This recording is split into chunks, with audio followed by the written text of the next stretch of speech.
میرے مالک اس نے 6.5 لاکھ سال عبادت کی، 50 ہزار سال کے سجدے کیے، اس نے ایک سجدے کا انکار کیا اور تو نے اتنی جلدی لعنتی بنا دیا۔ محمد اجازت سے ذکر شروع کیا خدا چاہتا ہے کہ حضرت انسان کو ہدایت سے روشناس کروائے، وہ چاہتا ہے کہ انسان مکمل فلاح اور مکمل ہدایت پا جائے۔ اس ہدایت پہنچانے کے لیے اللہ نے مخلوق تک کچھ ہادی بھیجے جنہوں نے دنیا میں آ کے بتایا ہے کہ اللہ ہے، کیونکہ خدا اپنے کمال کی وجہ سے ہم تک آ نہیں سکتا تھا، ہم اپنے نقص کی وجہ سے اس تک جا نہیں سکتے تھے۔ اس کا کمال اسے آنے نہیں دے رہا تھا، ہمارا نقص ہمیں جانے نہیں دے رہا تھا۔ اس سے ضرورت تھی ہدایت پہنچانے کی، ہمیں ضرورت تھی ہدایت لینے کی۔ اس نے یہ مکمل دین حجت کے ذریعے سے بھیجا۔ پہلے ہی منٹ پہ پہلا جملہ، پہلا نتیجہ آپ کی سماعتوں کو ہدیہ کرنے لگا ہوں، اور یہاں سے پتہ چل جائے گا کہ عقیدے کے کس عرض تک ہم نے جانا ہے۔ وہ خدا جو سب کچھ کر سکتا ہے، جب وہ بغیر حجت کے ہم تک نہیں آتا تو ہماری عبادت بغیر حجت کے قبول کیسے؟ جو بول سکے وہ ہاتھ اٹھائے۔ اولا حسین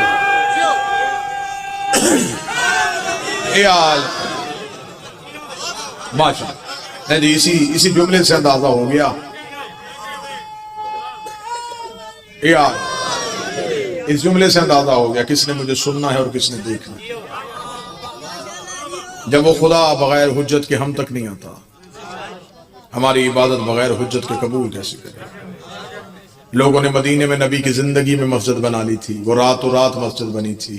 انہوں نے کہا کہ ہمیں وہاں نبی کے پیچھے نماز پڑھنے کے لیے غلاموں کو پہلو میں کھڑا کرنا پڑتا ہے۔ ایسے نہ ہو کہ ہم علیحدہ مسجد بنا لیں جو امیروں کی مسجد ہو، جہاں اللہ کی عبادت ہو، جہاں صرف اللہ کو راضی کیا جائے اور نبی کی محتاجی ہی ختم ہو جائے، جس کے بارے میں شاعر نے کہا تھا مسجد تو بنا دی شہر میں ایمان کی حرارت والوں نے۔ یہ واحد مسجد جو ایک رات میں بنی تھی اور ساری رات وہاں پہ مسلمان اللہ کی عبادت بھی کرتے رہے، توحید کو سجدے بھی کرتے رہے، اللہ کو راضی کرنے کی کوشش بھی کرتے رہے۔ صبح کو آگے جبریل نے محمد کے قدموں پہ اپنے پروں کو رگڑ کے کہا تھا خدا بادت درود و سلام کہہ رہا ہے اپنے صحابہ کو ساتھ لے، اس مسجد کو گرا بھی جلا بھی، گرا بھی جلا بھی، گرا بھی جلا بھی۔ نبی نے کہا میرے اللہ تیری عبادت تو ہو رہی ہے۔ آواز خدا کہتا ہے میں لعنت کرتا ہوں اس عبادت میں جس میں میں ہوں اور تو نہ ہو۔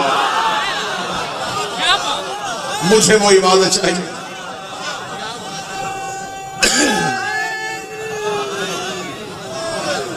جس نے سب سے پہلے حجت کا انکار کیا تھا اسے ابلیس کہتے ہیں۔ قرآن میں پورا قصہ موجود ہے۔ اس نے کیا کہہ کے انکار کر دیا؟ اس نے کہا میں سجدہ نہیں کروں گا۔ حکم پروردگار سب کے لیے تھا، اس نے کہا میں سجدہ نہیں کروں گا۔ خدا نے کہا کیوں سجدہ نہیں کرے گا؟ اس نے کہا اس لیے کہ میں تجھے سجدہ کر سکتا ہوں، اسے سجدہ نہیں کر سکتا۔ ابلیس نے یہ نہیں کہا تھا کہ میں تجھے سجدہ نہیں کروں گا، نہیں، ابلیس کل بھی یا اللہ مدد کا قائل تھا۔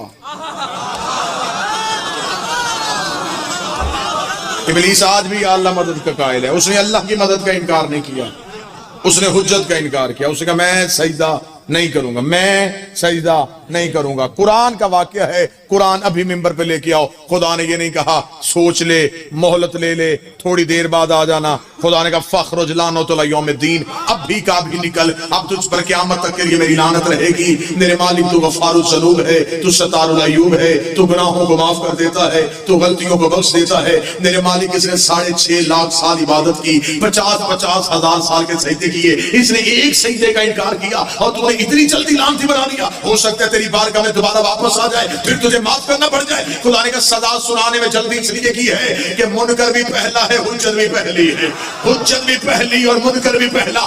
اگر آج اسے سجدوں کی وجہ سے معاف کر دیتا، کل کو بڑے بڑے حجت کے منکر نمازوں کے ٹوکرے اٹھا کے آ جاتے۔ تو نے اسے بھی معاف کیا تھا، ہمیں بھی معاف کر دے، اسے بھی بخشا تھا، ہمیں بھی بخش دے۔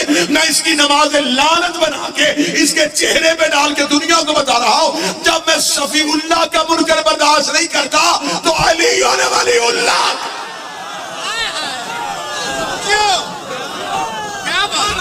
آخر تک ہاتھ اٹھا کے ہر جرم معاف، انکار حجت وہ جرم ہے جسے اللہ معاف نہیں کرتا. خدا نے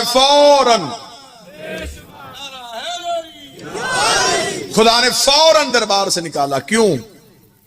انکار حجت کی وجہ سے. اس نے یہ نہیں کہا تھا کہ تو اللہ نہیں، اس نے کہا یہ تیرا ولی نہیں. اس نے بڑی کوشش کی تھی نمازوں سے اللہ راضی کرنے کی،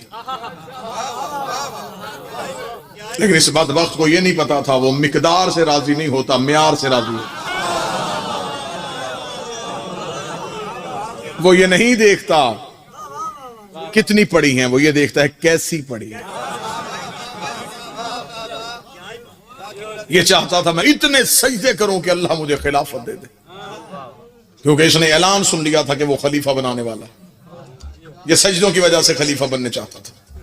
ابھی تو اس مردود کی کوئی بیٹی نہیں تھی.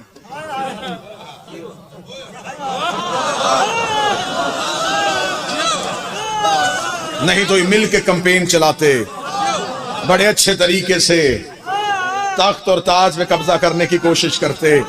یہ ہمیشہ سے عادت ہے، بندے تخت کے لیے بڑا کچھ کر لیتے ہیں، بندے تاج کے لیے بڑا کچھ کر لیتے ہیں.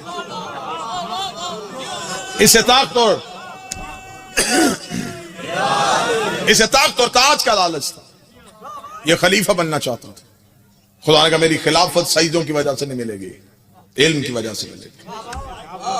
خدا نے کہا نکل جا میرے دربار سے، تجھ پر قیامت تک کے لیے میری لعنت ہے. اتنا بڑا نمازی مولوی کے سر پہ قرآن رکھ کے پوچھنا لعنتی کیوں بنا؟ حجت کے انکار کی وجہ سے. اس نے حجت کا انکار کیا، خدا نے ساری نمازیں ضائع کر دی. بارگاہ توحید کے دروازے پہ کھڑا ہے، قرآن ابھی ممبر پہ لے کے آؤ. خدا نے کہا جا کیوں نہیں رہا؟ اس نے کہا میں نے عبادت کی ہے، مجھے قیمت دے. خدا نے کہا کیا قیمت چاہیے؟ اس نے کہا دو چیزیں تجھ سے لے کے جاؤں گا، ایک طاقت، ایک مہلت.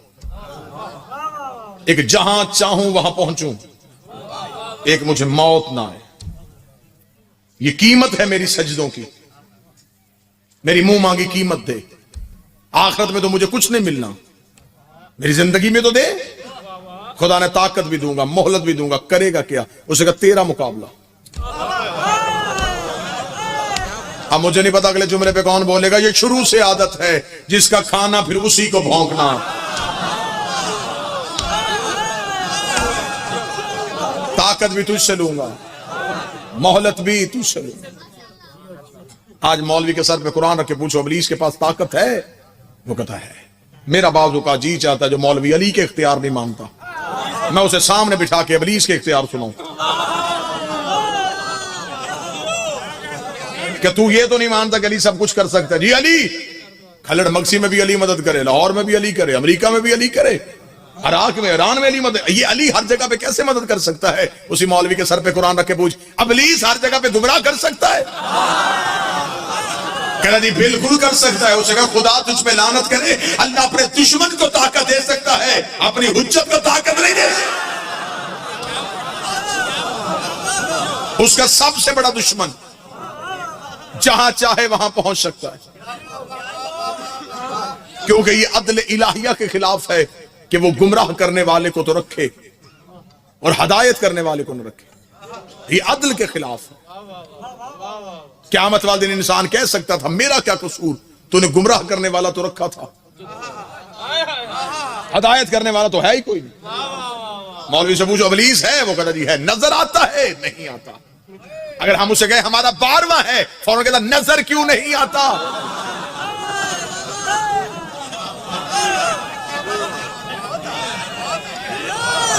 یہ تو اپنے اپنے نصیب کی بات ہے. کسی کا شیطان زندہ ہے، کسی کا امام زندہ. ہمارا دنیا کے ساتھ سب سے بڑا فرق یہ ہے ان کے امام تھے، ہمارا امام ہے. خدا کا نکل میرے دربار سے. اسے کہا دو طاقتیں. خدا نے کہا دی. کرے گا کیا؟ قریب مسجد ہو، قریب گھر ہو. ابھی تاج کمپنی کا چھپا قرآن بے شک ممبر پہ لے آؤں، میں قرآن کی آیت نکالتا ہوں. ابلیس نے جو چیلنج کیا وہ چیلنج کیا تھا.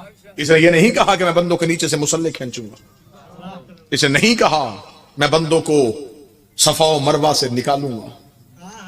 اس نے ایک ہی چیلنج خدا کو کہا. اس نے کہا میں صراط مستقیم پہ بیٹھوں گا، میں آدم کی نسل کو صراط مستقیم سے ہٹاؤں گا.